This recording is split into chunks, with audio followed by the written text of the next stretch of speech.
मित्रांनो, तुम्ही खूप मेहनत करता, पण तरीही आयुष्यात पुढे जात नाही का? तर हा व्हिडिओ कदाचित तुमच्याकडेही स्पष्ट दिले नसेल. आज अनेक लोक दिवसभर बिझी असतात, पण दिवसाच्या शेवटी मात्र त्यांना असं वाटतं, आज नेमकं काय मिळालं? तर काहीच नाही.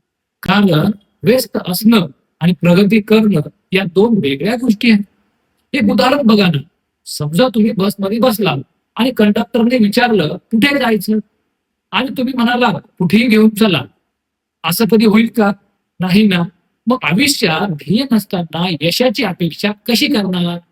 तर मित्रांनो, आज 5 मिनिटं काढा आणि कागद घ्या.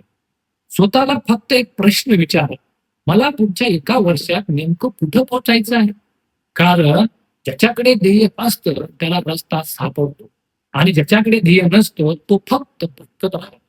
मित्रांनो, ही टीप तुम्हाला कशी वाटली नक्कीच कमेंट बॉक्समध्ये सांगा आणि आवडली असेल तर लाईक करा, शेअर करा. चला भेटूया पुढच्या व्हिडिओमध्ये. तोपर्यंत जय महाराष्ट्र, जय शिवराय मित्रांनो.